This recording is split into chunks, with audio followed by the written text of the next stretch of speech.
What is going on, guys? In today's video I will show you the top 3 best builds in part of Exile's 2 new update, The Rise of the Abyssal. So in this guide I will give you a quick overview of each setup, then I will explain what skill gems and upgrades should you focus on, then as well we'll see what is the best gear and how to get it, and then finally we will go over the passive tree, stats, your skill rotations, and even what atlas passive should you use, so we would be able to get the highest damage possible and much more. And remember, if you want to check these builds, look up the best items, the skill trees, and path of building, then check my links in the description. If you ever played Path of Exile 2 for long enough, then you know that the grind for currency can feel endless. And that's where today's sponsor comes in. SkyCoach is a trusted platform used by over 150,000 gamers worldwide. They offer pro player support in more than top 25 games, including POE2. No matter if you need a faster start, you want help with the tough content, or just want currency delivered safely and quickly, then SkyCoach has you covered. What I really like is how smooth the whole process is, from click to the gameplay in minutes, clear and fast chats with their team, plus if an order is not fulfilled you get an instant refund. I've tried it myself and honestly it just makes the game more fun. So if you wanna skip the grind and enjoy POE2 your way, then click my link in the description to check out SkyCoach and use my code KAID for extra 10% off. The setup takes the full advantage of the brand new infusion mechanics by letting us unload insane amount of burst AoE damage while still maintaining off-screen clear speed that feels borderline unfair. This build feels smooth early on, scales like crazy later, and has a god mode energy when it really comes fully online. This is not just your average lightning caster, this is the mana stacking arc stormweaver, which is a build that completely rewrites how you think about resources. Instead of mana just being a bar you deplete when casting skills, it becomes the core stat that fuels everything, so offense, defense, sustain. All of these will tie back to one thing, the maximum mana. The more mana you stack, the more devastating arc becomes, because the harder you shock enemies, the more effective your defenses become. By combining Stormweaver's lightning ascendancy tools with the Archmage scaling and intelligence gearing, this build transforms your blue orbs into the single most important stat in the game. Its chaining clears trash mobs like nothing else, and when combined with the Stormweaver bonuses and the mana scaling, its single target absolutely shreds bosses. Every chain, every crit, every shock is powered by investment that we poured into our mana pool, making the skill feel both satisfying and incredibly reliable. And backing up the arc, we have new infusions. These will let us stack up burst windows where our damage goes into overdrive. And thanks to our mana synergy, we can easily afford it. So let's take a look at our skill gems. At the heart of this build is the arc. It's our bread and butter, our primary source of clear, and the spell that scales directly with our mana stacking approach. The gem supports here are focused on turning arc into a powerhouse. So Archmage is mandatory, converting your massive mana pool into the raw damage. Then you want supports like the spell Echo for the rapid double casting, increased critical damage, and the chance for scaling shock multipliers. When you're hitting with the arc under a full set of infusions, it feels like chaining lightning storms across the entire screen. Next is the Orb of Storms, and this is more just a utility button. Orb of Storms will apply consistent shocks and the exposures by setting up enemies that take increased damage, but the real synergy here comes from combining it with infusions. So casting Orb of Storms essentially will prime your rotation, letting you build those infusion stacks that supercharge your arc spam.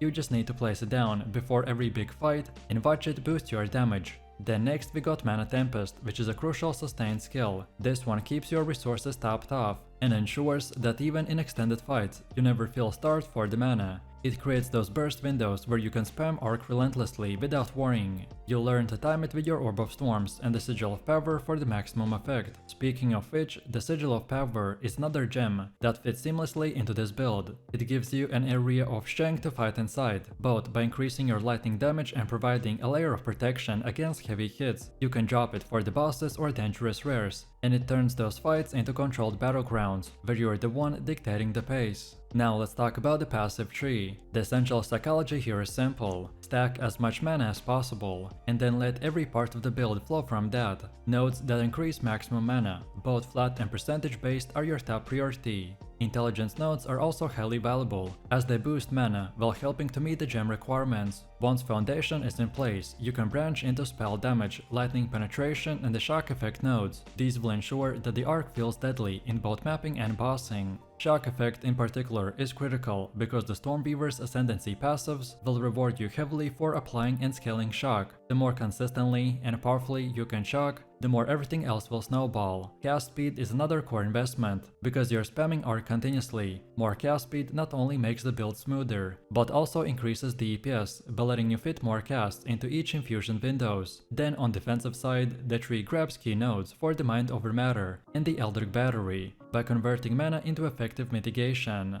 Life and energy shield clusters are also picked up with efficiency, but our true defense comes from regeneration and recovery scaling. Mana recovery nodes ensure that even after big hits or heavy casting, your resource pool will snap back instantly, letting you keep casting and surviving. Then for cluster jewels and extensions, you want to look for curse effectiveness, lightning area of effect and mana recovery bonuses. These reinforce both the offense and sustain, keeping your build running at a peak power during extended fights.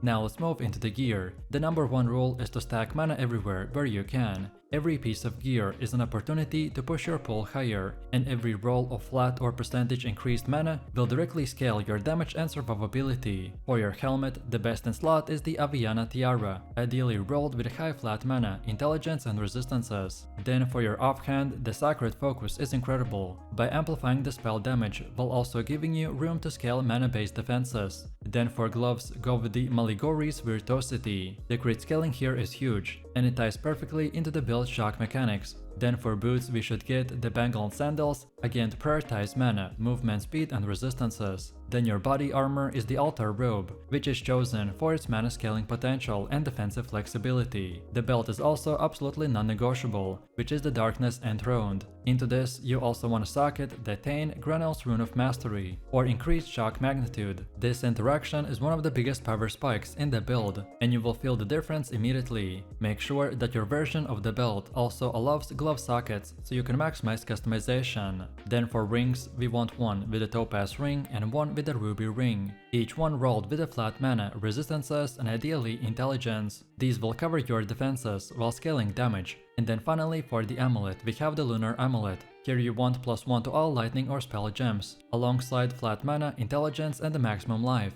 Then anointing this with a shock related passives or the lightning damage is a cherry on top. Overall, yes, the gearing path is demanding, but every upgrade feels monumental. By the time that you're stacking multiple high mana rolls across your gear, the damage and sustain will be to insane levels. And now finally, let's see how to actually play this build. From Act 3 and onwards, once you pick up the Mana Tempest, you will feel the core loop come online. The rotation for the bosses is straightforward but immensely satisfying. So you drop the Sigil of Power to set up your arena, then apply elemental weaknesses for the cursed multipliers. Then cast Orb of Storms twice to stack your infusions, then pop the Mana Tempest to flood your mana recovery, and then unleash the arc spam until infusions expire. Then rinse and repeat and watch the bosses melt under consistent shock chains. Then for general mapping it's even simpler. Just pop the Mana Tempest, cast arcs, and let the chains do all the work. Most monsters won't even reach you before the lightning erases them. In denser content like the Legion or Delirium, you'll find the more monsters there are, the faster they vanish. It's that kind of a scaling that feels more OP the bigger the fight gets. And then defensively, we are constantly covered by the mana pool acting as a shield. Convalescence will give us sustain, while Eldritch Battery and Mind over Matter mean that you always have casting power even if you take a bit of a hit. Keep the Orb of Storms rolling for the shock and infusions, and your survivability will feel much better than a traditional sorceress build. This build has quickly become one of my most favorite ones, because it manages to combine the speed and the rhythm of a melee combat with the safety and explosiveness of the cold damage scaling. The backbone of this build is the Invoker's Ascendancy, which is absolutely the best fit for any type of player, but especially hardcore. The Meditate skill will allow us to stack an oversized energy shield pull by giving us a massive defensive buffer. Then lead me through the Grace Ascendancy will ramp up our spirit, which we channel directly into the Ghost Dance, Elemental Conflicts, Wind Dancer and the Herald of the Ice. These will work in the background for crazy buffs. Then on the damage side, the Ascendancy nodes like I Am the Thunder and I Shall Rage are what pushes the setup from strong to downright godlike. They give us valuable scaling options and ramp up our damage multipliers in ways that feel instantly impactful the moment that you invest into them. With a solid staff in hand, most of your map clearing is completely easy. Then Shattering Palm, Herald with the Ice and the Frozen Spite will tear through the packs with near effortless speed. When you do encounter tankier rares or the bosses, then we shift into the gears, so you will lean into the Quarterstaff in the combination with the Aelith Shines to generate power charges and then transition into the Charge Staff and the Tempest Belt, and then let the Ice Strike handle the heavy lifting for the single target burst damage. Sustain is another highlight of this build. Right now you can run both, so Clarity 1 and Clarity 2 simultaneously, and the bonuses will stack. This provides enormous increase to mana regeneration. If you combine this with at least one mana leech affix on your rings and some additional flat mana rolls, then you will never find yourself starved for resources in the middle of combat, so you can basically do crazy amount of damage 24/7. So let's take a look at the skill gems. The Ice Strike itself is the centerpiece. Every swing will convert your melee attack into icy projectiles that fan outward, chilling and freezing enemies on the contact. This gives you the best of both worlds, so deadly single target pressure for bosses and wide screen control for clearing maps. To keep the tempo consistent, the Quarterstaff Strike will play a vital role. It fuels your charge generation and allows you to maintain a smooth rhythm of attacks. When paired with the Aelith Chimes, the Quarterstaff Strikes ensures that you're always primed to unleash the Charge Staff, or combine it with the Tempest Belt if the moment calls for it. The Shattering Palm then joins the setup as an additional cold damage source. It keeps the pressure on the enemies between Ice Strike volleys, and synergizes beautifully with the freeze mechanics, by stacking damage while locking down the targets. Then Herald of Ice is where this build really shines in the term of clearing speed. Every time you shatter a frozen enemy, the Herald of Ice will trigger a cascade of icy explosions that spread across the entire packs. This means that Ice Strike does not just kill the first enemy it touches, it actually sets off a chain of reactions that wipe the screen in seconds. Then Meditate keeps your mana stable and smooths out the cooldowns, so you never feel locked out of your rotation. Then Elemental Conflicts will spike your elemental damage across the board by amplifying your cold output to levels that can shred even endgame bosses. And then Ghost Dance provides a layer of survivability that doubles as mobility by giving you the freedom to reposition quickly, dodge telegraph attacks, and keep yourself alive when fights get messy. I also want to point out that the Aelith Chime is not negotiable here. Without it, the build loses its seamless charge generation, and the combat rhythm will feel clunky. And on top of it, just as critical, you must also run both, so Clarity 1 and Clarity 2 together. These bonuses will stack by allowing you to stay in the thick of a combat 24/7. Then next up we have the passive tree, and for the Ice Strike Invoker it's deliberately structured to maximize cold scaling while stacking enough defensive mechanics to make even hardcore progression viable. The first and most obvious focus is on the cold specialization. You want to prioritize nodes that increase cold damage, penetration and the freeze chance. This gives your Ice Strike the power to both shred through the enemies and control them at the same time. Freezing enemies is one of the strongest defensive mechanics available, and this build really weaponizes it fully. Then our second focus is on the aerial scaling. Ice Strike projectiles and the Herald of Ice explosions both will benefit massively from increased AoV, so by investing into these nodes, you don't just deal more damage, you actually cover more ground with every attack, which makes your clear faster and more consistent. This is a crucial part of what makes this build feel so smooth to play. Then mana efficiency is another important choice, because we spam the Ice Strike constantly, so we want to go through the nodes that give us mana recovery and sustain nodes, and this is boosted by the charge generation and crit scaling, which both synergizes beautifully with Invoker's ascendancy. Overall, with these investments, the build bursts feel reliable, not streaky, and your resource engine never falters. And then defensively, the passive tree leans heavily into the Ghost Dance synergy, so you build layers of evasion, dodge and energy shield recovery that allow us to avoid, mitigate and recover from incoming damage. Frozen enemies combined with the evasion-based passives will create a defensive loop, where you're both harder to hit and actively reducing the number of enemies. Altogether, this passive tree will achieve the perfect balance, so offensively it implies cold scaling, critical multipliers on AoV, and then defensively we combine evasion, freeze and the shield sustain. The result is a build that feels deadly without ever being squishy, and is perfectly suited for any type of player, but especially hardcore. Next, let's take a look at the gear, and here you just need to follow a very simple rule. Stack survivability while also stacking staff-based damage. The first priority is capping your resistances at 75% across the board. Without that, you simply won't survive in the red maps. Once resistances are handled, then you want to focus on the energy shield, life, dexterity, physical damage scaling, evasion, and even attack speed. These are the stats that make your build OP.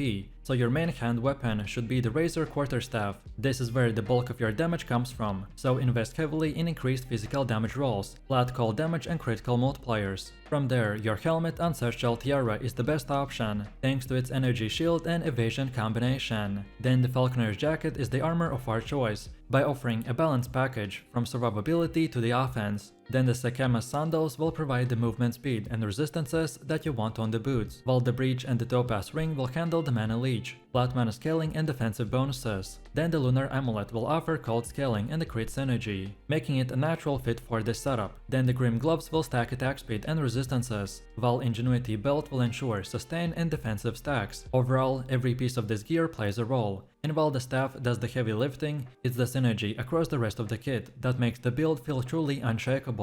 And finally, don't forget about the anointment, and we wanna go with the Bestial skin. It's cost effective, efficient, and works beautifully with the scaling priorities of our build. And now finally, let's see how to actually play this build. Your main loop is simple but endlessly satisfying, so Ice Strike is your core ability. You will be spamming it 24/7, pairing packs, freezing enemies, and laying down steady pressure against bosses. Every strike sends icy projectiles across the battlefield by stacking damage and control at the same time. Then to keep your engine running, you want to weave in the Quarterstaff strike. This generates charges that fuel charge staff, ensuring that you always have the burst potential when you want it. Once momentum is rolling, then you drop Shattering Palm into the mix. This is your bursty AoV option, especially potent in boss fights or against highly packed mobs. Then Herald of Ice will run passively, as it transforms your combat into an avalanche of explosions. At this time, you want to focus on chaining freezes into the shatters, and you will watch entire screens vanish in icy detonation. Then, when your mana starts dipping, then Meditate keeps you topped off, with the Elemental Conflicts will spike your damage output during the key phases. And then finally, the Ghost Dance is the last tool in your kit, by letting you reposition, getting the dodge mechanics and staying alive during the most dangerous fights.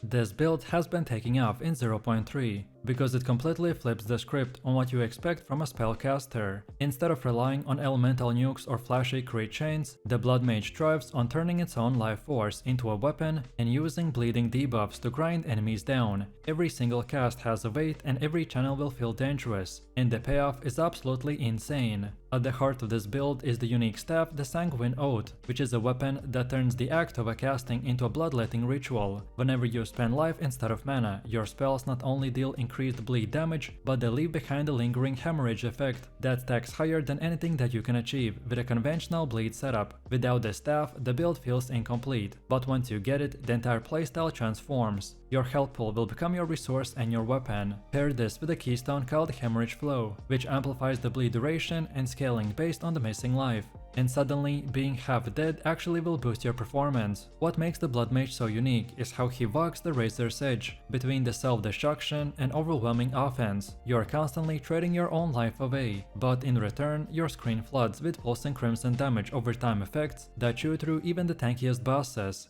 And this isn't a glass cannon build either, it's a bleeding engine that thrives in chaos. So let's take a look at the core of our build, which is the skill gems. At the center is the Blood Surge, which is our main bleeding skill. The Blood Surge is a channeling spell that consumes your life in a steady pulse, while stacking devastating bleed effects on every enemy caught in its wave. It's your bread and butter, and you want to roll it on packs, on bosses, and anything that dares to step near you. The Blood Surge will scale with both the spell power and the physical bleed multipliers, which makes it a dream build around. Next we got the Crimson Chains, which is a tether spell that lashes enemies together with the veins of the blood. Anytime you inflict bleed on the enemy, the chains will replace it across the entire group. This is where mapping gets wild. You lock down a pack, bleed one target, and instantly the whole group is hemorrhaging, as if they got caught in the same cut. The Crimson Chains also will give us insane clear speed, because the more monsters you group up, the more bleed it spreads. And then for sustain and survivability, we're leaning heavily onto the Blood Offering. This ritualistic spell sacrifices a chunk of your life, but in return it grants you a massive damage boost, the bleed duration and the spell damage for a short window. And the best thing is that if blood offering kills any bleeding enemies, then you instantly recover a portion of the life you spent. It basically turns this mechanic into a self-fueling engine that keeps your cycle of casting alive.